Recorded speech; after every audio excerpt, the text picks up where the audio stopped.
Merci. Et pour commencer, mes plus vifs remerciements aux organisateurs du Festival d'astronomie de Florence pour m'avoir invité à inaugurer ce marathon des sciences.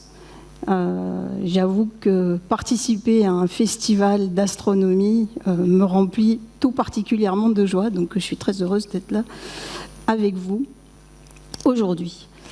Alors, lors de la soirée inaugurale hier, on a pu entendre le fils de Hubert Reeves, Benoît, dire que son père insistait beaucoup, particulièrement dans les derniers temps, sur l'importance qu'il fallait accorder aux mots.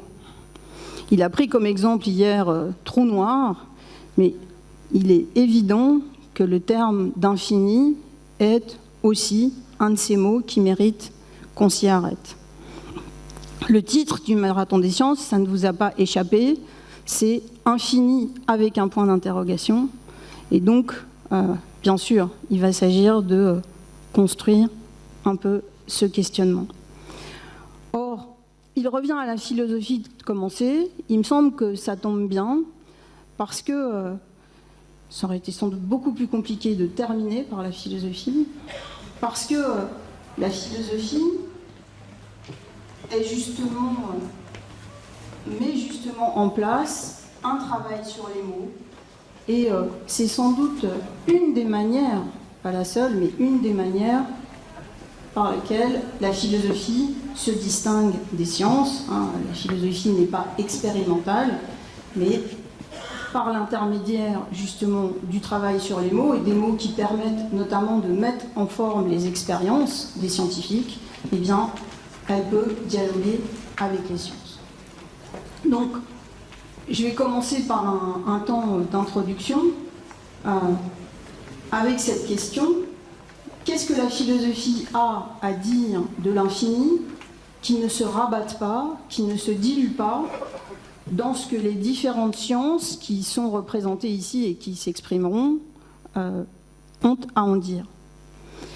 Or, le titre que j'ai donné à cette conférence, c'est « L'infini n'est-il qu'un mot ?»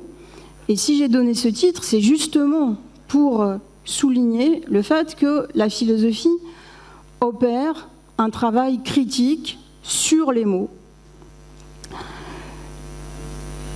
En quoi consiste ce travail critique? On peut, pour commencer, le présenter d'une double façon. D'un côté, les mots servent ordinairement à désigner des choses, ou, plus abstraitement dit, des réalités, et donc à les faire apparaître d'une certaine manière pour nous. Mais ils ont aussi pour effet, ces mots, particulièrement certains d'entre eux, de masquer les choses, de masquer les réalités, de nous en éloigner. Et à ce moment-là, le langage ou les mots qu'on utilise deviennent comme une sorte d'écran, enfin, pas un écran d'ordinateur, un écran opaque entre nous et les choses ou les réalités.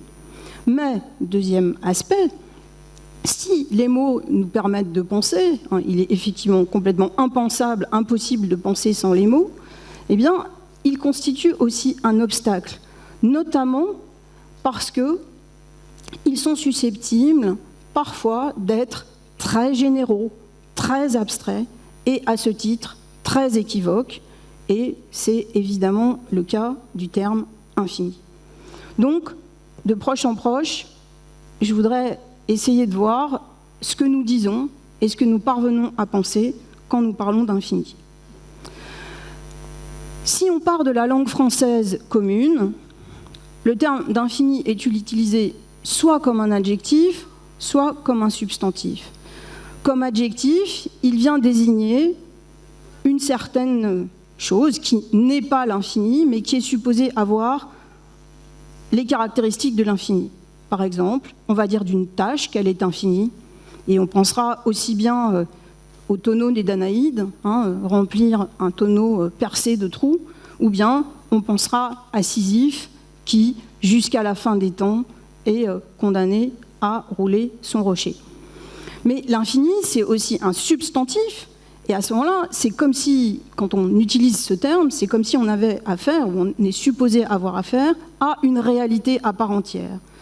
On parle de l'infini à ce moment-là comme s'il s'agissait de quelque chose que nous pourrions voir, rencontrer et aussi caractériser, comme nous le faisons habituellement quand nous utilisons des mots, et nous sommes en général en mesure de définir à peu près les mots que nous utilisons.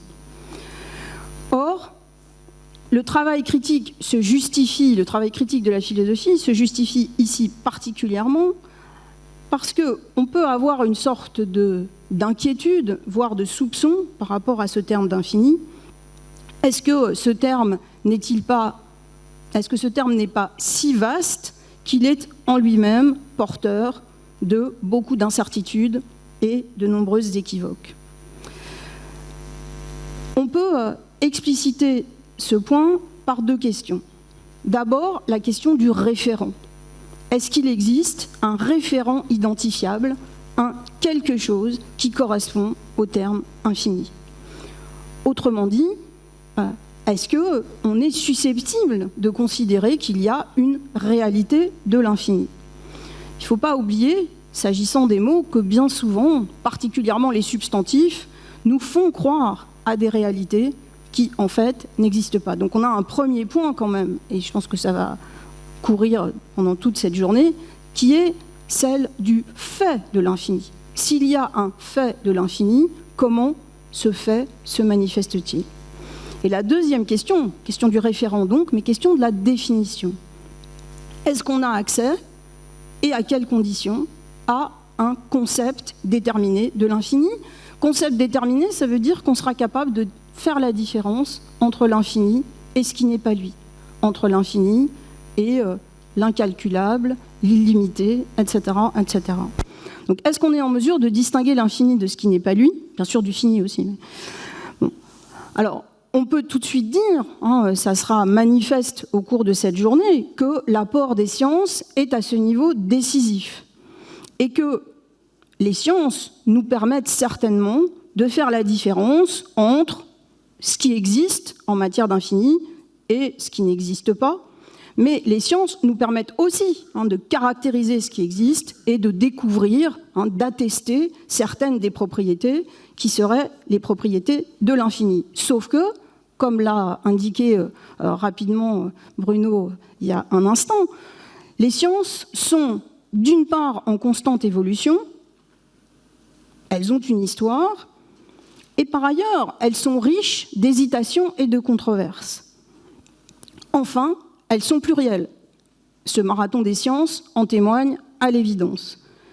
Est-ce que l'infini, en mathématiques, en physique, en biologie, mais on pourrait ajouter en histoire, bien sûr en philosophie, peuvent être identifiés comme étant un seul et même une seule, est-ce qu'on aura une seule et même définition de l'infini? Et si on n'en a pas, c'est pas très grave.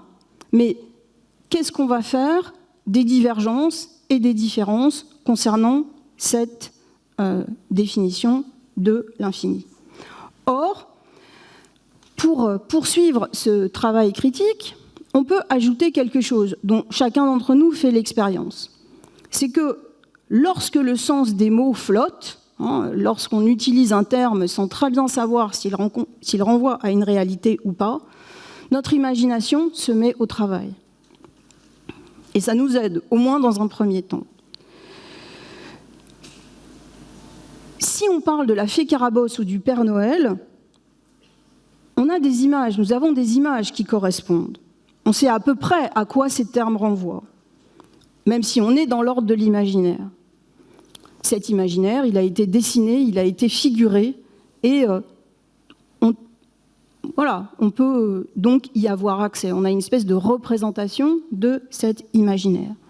Mais s'agissant de l'infini, il y a quelque chose qui semble assez différent. Et on a l'impression, justement, que l'imagination patine. Et qu'on ne parvient pas, en tout cas très difficilement, à associer des images à ce terme, ce mot d'infini. Alors on peut essayer de chercher. On a quand même, on est dans un festival d'astronomie, nous avons quand même des images ou des imaginations habituelles associées au terme d'infini. Et je voudrais m'arrêter sur celle du ciel étoilé, évidemment. Pourquoi le ciel étoilé ? Parce que, évidemment, on peut y voir une certaine expérience de l'infini, j'y reviendrai, mais en même temps, si on pense à ce qui se passe quand on regarde le ciel étoilé, on peut se demander ce qu'on désigne quand on dit infini. Est-ce qu'on désigne l'immensité du ciel ? Et comment avons-nous accès à cette immensité du ciel ? Alors on sait évidemment, aujourd'hui on a des instruments extrêmement puissants qui nous permettent d'aller de plus en plus loin dans le temps et dans l'espace, mais quand même, quand on dit que le ciel est infini, nous, est-ce qu'on désigne l'immensité du ciel ou est-ce qu'on désigne simplement, de façon beaucoup plus subjective, notre impression d'être face à de l'innombrable, face à de l'incalculable, face à, effectivement, un espace et un temps qui sont sans limite. Donc, en insistant sur notre impression, ce sur quoi je veux insister, c'est que, à ce moment-là, l'usage du mot infini, du terme infini, renvoie à une certaine représentation que nous avons. Nous avons cette représentation dont la vérité n'est pas assurée. Peut-être qu'il revient aux sciences, à l'astronomie, à la cosmologie, etc., de confirmer cette impression, mais peut-être aussi de l'infirmer, on le verra aujourd'hui, en tout cas de l'instruire, c'est certain. Or, je voudrais poursuivre sur ce premier exemple qui appelle 3 remarques ou 3 commentaires. D'abord, cette image du ciel étoilé nous entraîne immédiatement, non pas du côté de l'infini, il y a déjà quelque chose qui n'est pas tout à fait juste, mais d'un certain infini. Cet infini, c'est l'infiniment grand, on pourra le nommer de cette façon. Or, la réalité de l'infini se trouve tout autant du côté de l'infiniment petit. Infiniment petit, dont nous n'avons pas d'image, pas d'expérience directe. Il faut justement faire un effort d'imagination. Par exemple, c'était le visuel que j'aurais voulu vous présenter, mais je n'ai pas trouvé une image qui me satisfasse et qui soit libre de droit. Il faut faire un effort d'imagination pour imaginer le contenu d'une goutte d'eau. Tous les animalcules, comme disaient les anciens, qui sont contenus à l'intérieur d'une goutte d'eau. Il faut donc faire cet effort d'imagination pour penser quelque chose comme un infiniment petit. Et évidemment, on a aujourd'hui des instruments extrêmement performants qui nous permettent de voir beaucoup plus loin. Donc, infiniment grand, infiniment petit. Mais la deuxième remarque, c'est qu'il faut se dire que le ciel étoilé infini est pour nous aujourd'hui une espèce d'évidence, alors que ça n'a sans doute pas toujours été le cas. Probablement pas toujours été le cas. Dans d'autres moments de l'histoire et dans d'autres cultures, on parlait plutôt de la voûte céleste. On parle encore de la voûte céleste, on peut encore utiliser cette image, mais on parlait plutôt de la voûte céleste et on avait alors une toute autre perception. Pas du tout une perception de l'infini, mais plutôt une perception d'une sorte de clôture protectrice sur laquelle les étoiles étaient accrochées. Ceci pour dire que l'infini ne se voit pas. L'infini ne se voit pas. Je veux dire, il ne se voit pas directement, il ne se voit pas immédiatement, mais il ne se voit pas non plus avec les instruments si perfectionnés soient-ils. L'infini vient nommer une certaine expérience que nous avons et que nous interprétons de cette manière en introduisant ce mot et avec lui une idée. Dans le langage courant, c'est ma troisième remarque, j'y ai déjà fait allusion tout à l'heure, on fait appel à l'infini, c'est le cas ici avec l'immensité, ou à l'adverbe infiniment, pour parler d'une tâche qui excède nos capacités, qui excède nos forces, et qui nous donne le sentiment qu'on n'y arrivera jamais, qu'on ne parviendra pas à finir, à achever, qu'il s'agisse de compter le nombre des étoiles ou de chercher un document dans des archives. L'infini désigne bien cette impression d'être dépassé, d'être englouti, et nous renvoie donc, au moins dans un premier temps, à la finitude de nos propres moyens. L'infini nous renvoie à cette finitude. Qu'est-ce qui va nous assurer qu'on est en présence réellement d'un infini, et en quel sens du terme? Est-ce qu'il faudra accepter que l'infini ne relève que d'une désignation négative, privative, l'immense, l'innombrable? Est-ce qu'on peut supposer, et à quelles conditions, qu'on est en présence de ce que les philosophes nomment un infini actuel, c'est-à-dire quelque chose qui se présente comme réellement infini, mais comment est-ce que quelque chose peut se présenter comme réellement infini? C'est ce à quoi je vais venir dans la suite de cet exposé. Je ne veux pas multiplier les exemples, mais je voudrais en utiliser au moins un autre, parce qu'il fait signe vers une autre idée de l'infini et peut-être vers un autre type de réalité qui est tout aussi important pour la philosophie.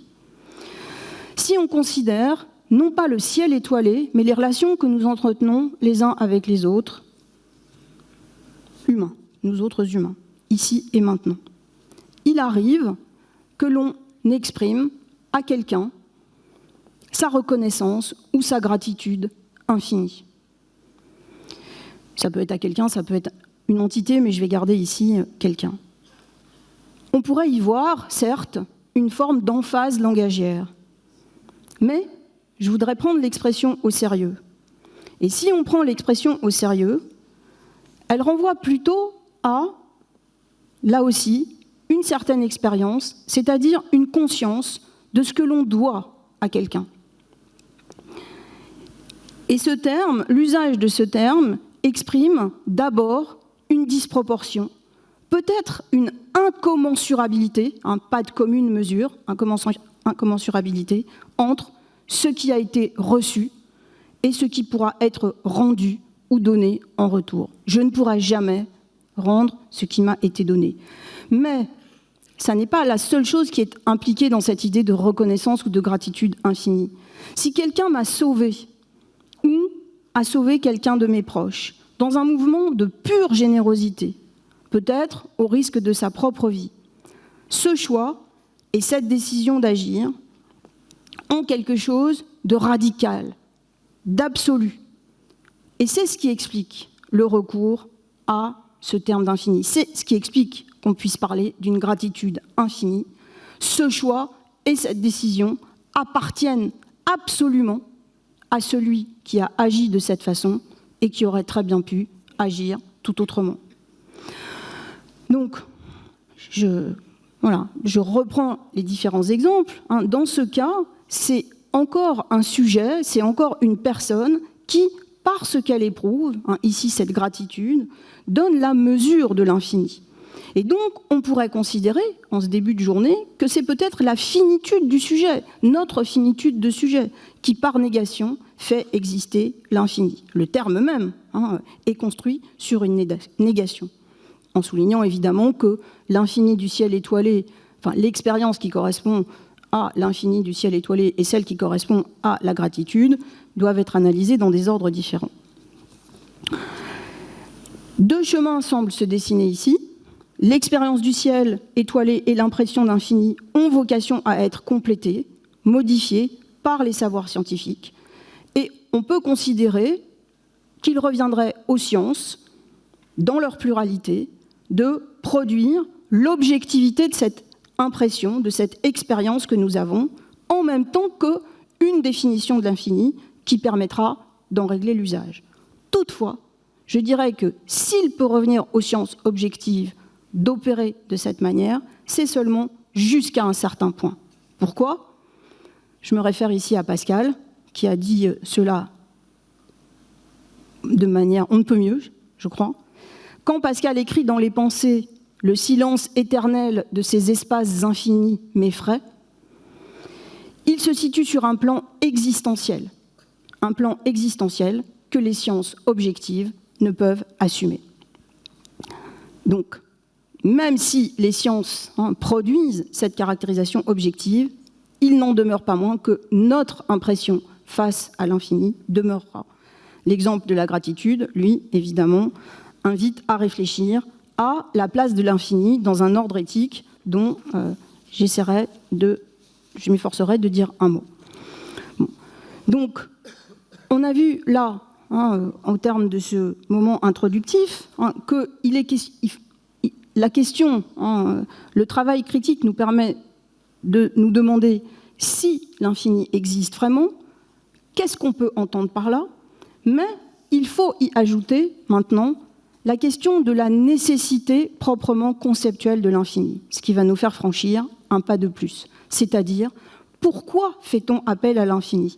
Là, j'ai donné des exemples d'expériences à partir desquelles ou dans lesquelles on va mobiliser ce terme d'infini. Mais peut-être qu'il faut aussi aller chercher la nécessité conceptuelle de l'infini, c'est-à-dire quelles difficultés, quels problèmes, et en ce qui me concerne, quels problèmes philosophiques peuvent justifier, nécessiter même qu'on fasse appel à cette notion, et comment est-ce que l'infini a permis d'élaborer les choses.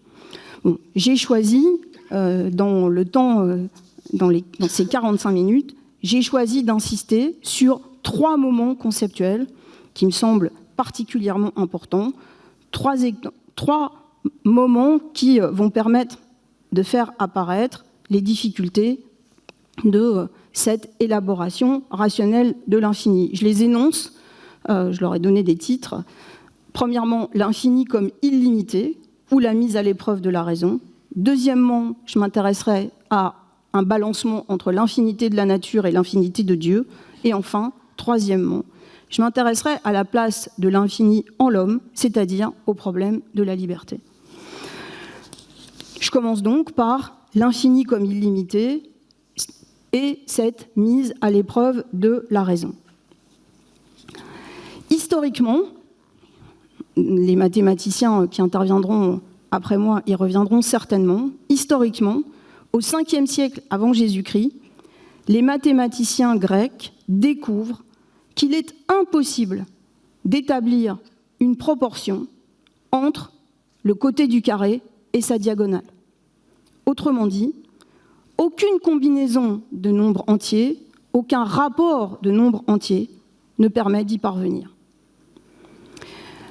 Je donne un tout petit élément d'histoire des sciences parce que ça peut paraître surprenant. En matière de nombres, il faut savoir que chez les Grecs, les nombres qui sont reconnus comme nombres, ce sont seulement les nombres entiers et à partir de là existent les proportions, les rapports d'entiers. Mais les seuls nombres reconnus comme nombres sont les nombres entiers. C'est-à-dire que le nombre racine de 2, par exemple, n'existe pas en tant que tel. Il n'est pas reconnu comme nombre et c'est beaucoup plus tard que les mathématiques modifieront et élargiront la définition du nombre. Donc, il faut voir, l'impossibilité de cette proportion entre le côté et sa diagonale est avérée. Avérée, ça veut dire qu'elle fait l'objet d'une démonstration. Et même d'une démonstration par l'absurde assez simple, c'est-à-dire que si on essaye de supposer qu'il y a une proportion entre le côté du carré et sa diagonale, on arrive, en utilisant très simplement le théorème de Pythagore, on arrive à montrer que le côté du carré devrait être à la fois pair et impair, ce qui est une contradiction manifeste. Donc il n'y a pas de doute sur le fait qu'il n'y a pas de proportion, c'est une certitude. Or, cette découverte de l'irrationalité de la diagonale est alogos, elle est irrationnelle, constitue une crise. Une crise non seulement au sein des mathématiques, mais une crise pour la raison qui ne parvient absolument pas ni à résoudre, ni à rendre raison de ce problème mathématique simple. Ça ne veut pas dire que ça a complètement bloqué les mathématiciens grecs, mais ils ont dû contourner la difficulté, ils ont procédé autrement, mais ils n'ont pas résolu cette difficulté. En quel sens est-ce que ça intéresse et en quel sens est-ce que ça fait intervenir l'infini? Il faut se rappeler que la conception qui domine la pensée grecque est celle d'un cosmos. Qu'est-ce que ça veut dire, cosmos? Cosmos, ça veut dire une totalité ordonnée, belle parce qu'elle est ordonnée, ce qu'on retrouve dans le terme cosmétique. Donc cosmétique, vous avez la racine de cosmos. Bon, en tout cas, l'ensemble des choses qui existent constitue cette totalité close. Et au sein de cette totalité, chaque chose a une place, elle a sa place, et cette place est liée à la manière dont elle est définie et délimitée. L'infini, ici, quand je parle de cette crise, l'infini, c'est l'illimité. Le terme grec, c'est aussi un terme grec négatif, apeiron, ce qui échappe à la limite. Péras, c'est la limite. Donc, l'infini, c'est ici l'illimité, mais c'est très grave. C'est-à-dire, l'illimité, c'est ce qui ne peut pas être défini. Autrement dit, c'est ce qui, d'une certaine façon, échappe à la raison et à la pensée. L'infini inquiète au plus haut point et dérange. Et dans ce cosmos grec, la marque de la perfection, c'est le fini. Il faudrait dire la finité et pas l'infinité. Je voudrais citer brièvement, parce que ça me semble tout à fait... je pense que c'est éclairant, citer un commentateur qui est contemporain de ce moment et qui raconte une légende selon laquelle le mathématicien qui a le premier divulgué l'irrationalité de la diagonale du carré aurait péri dans un naufrage. Mais ce qui nous intéresse, c'est pas tellement ça, c'est pas la légende, c'est la façon dont il la commente. Et il dit ceci: les auteurs de la légende ont voulu parler par allégorie. Ils ont voulu dire que tout ce qui est irrationnel et privé de forme doit demeurer caché.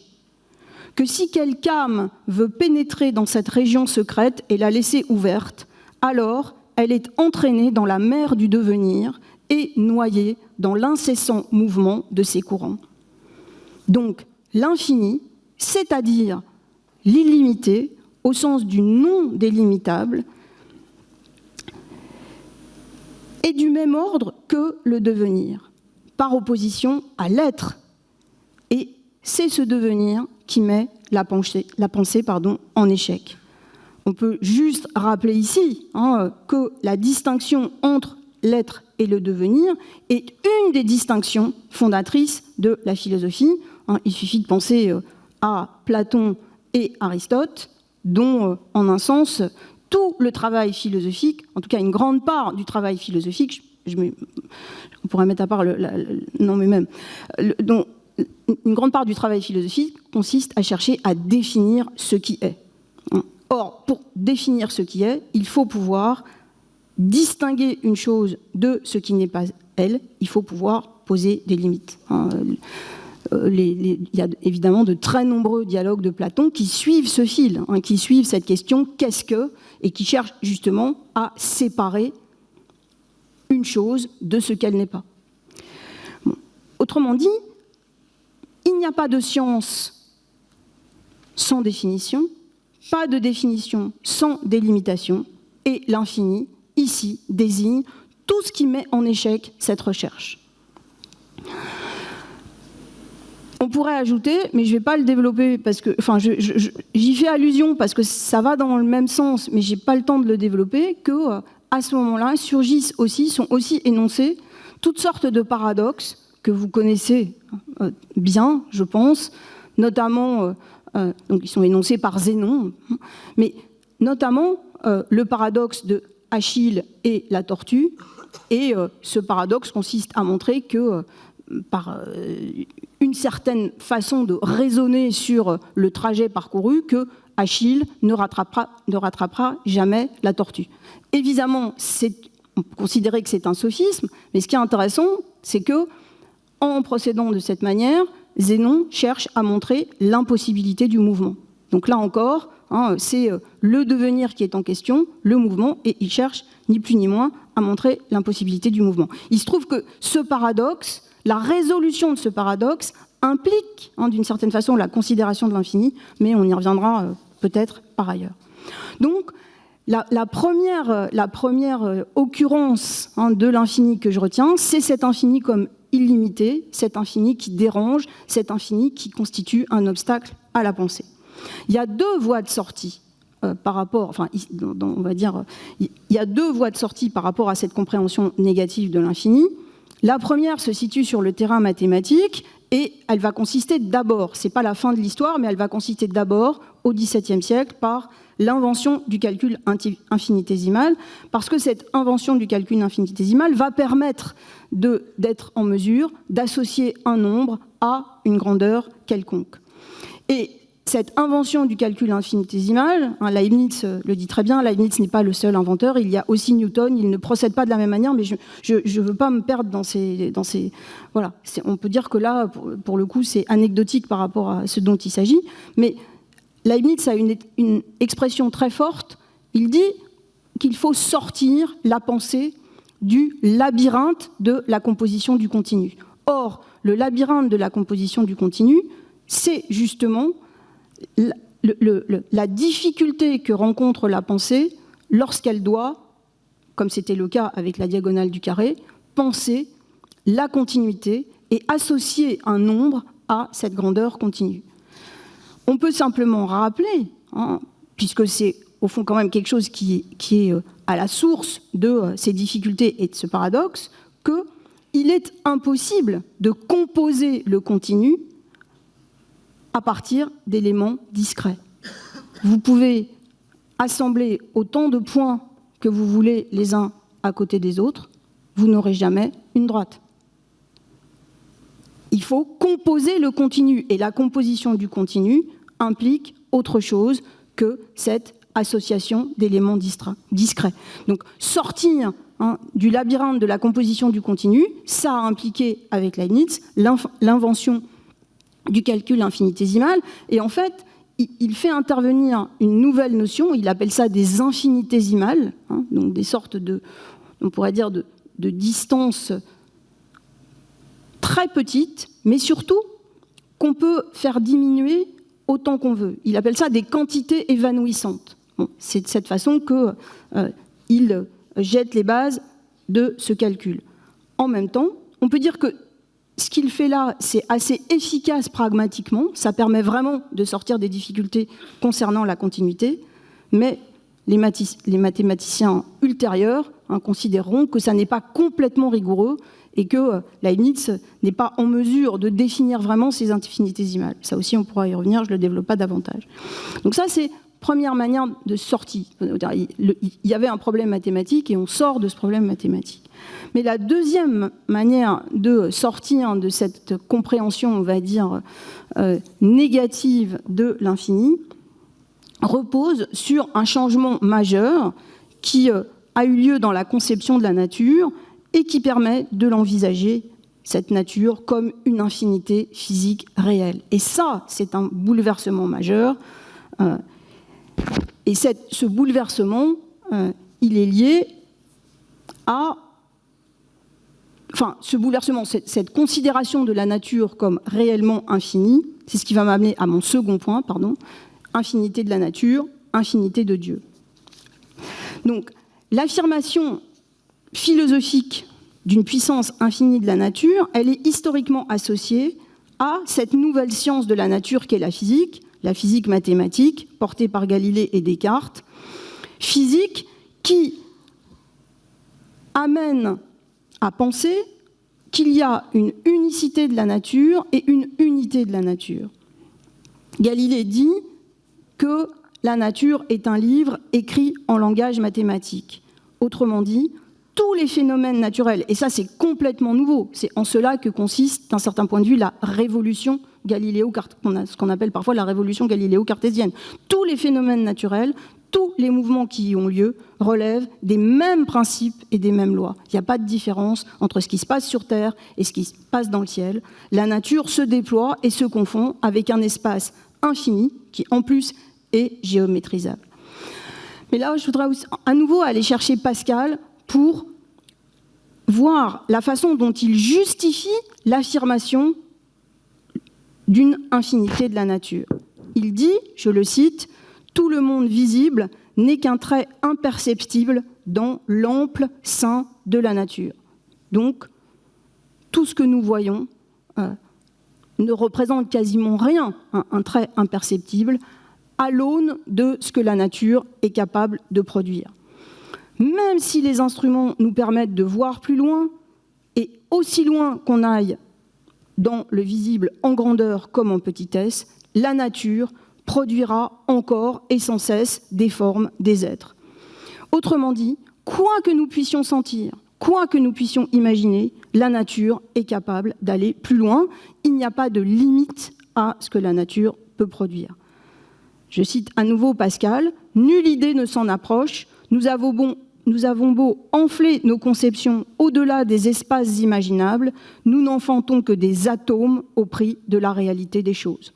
C'est une sphère infinie dont le centre est partout et la circonférence nulle part. » Ça n'empêche pas d'être effrayé par le silence éternel, mais c'est autre chose.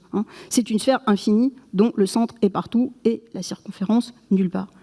Toutefois, je pense que c'est important pour commencer cette journée de voir qu'il y a une controverse qui se développe à ce moment-là au sein de la philosophie. Est-ce qu'on peut considérer... Il me reste 5 minutes ? Non. Bah alors, juste un mot. Je vais dire un mot de Dieu quand même. Mais j'avais pas minuté comme ça. Oui.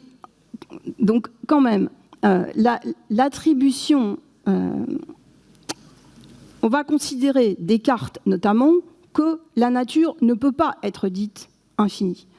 On peut seulement la dire indéfinie. Pourquoi ? Pour plusieurs raisons.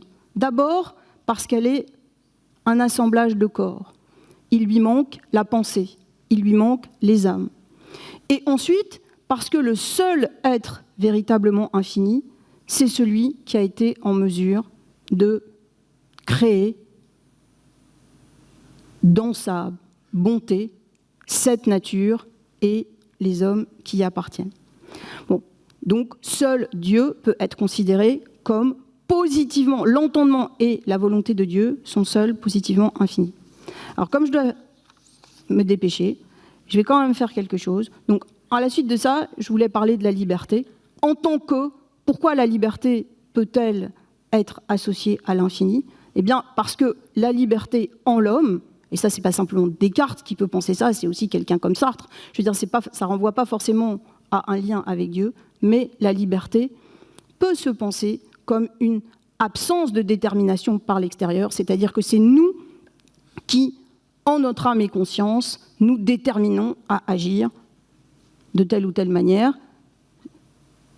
Et je pensais que c'était un bon exemple de prendre les scientifiques en rébellion, c'est-à-dire ce moment où, quoique impliqué dans un certain contexte, on prend la décision en toute liberté, pas sans motif, mais en toute liberté d'agir de telle ou telle manière.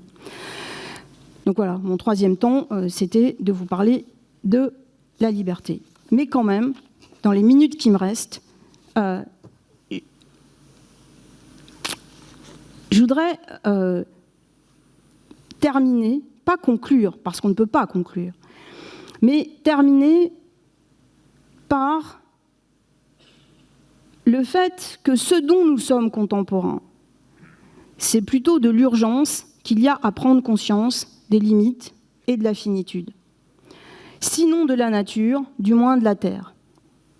Et qu'il y a sans doute des milliards de systèmes solaires, et certainement, je laisse la question des probabilités aux scientifiques qui nous en parleront, une myriade d'exoplanètes qui sont candidates à porter la vie, une vie peut-être différente de celle qui est sur la Terre, mais la vie, il n'en demeure pas moins que la Terre est cette planète bleue, on aurait envie de dire cette planète bleue unique, qui a pu non seulement voir la vie émerger, mais la vie évoluer vers cette biodiversité que nous connaissons et qui est aujourd'hui si fortement menacée.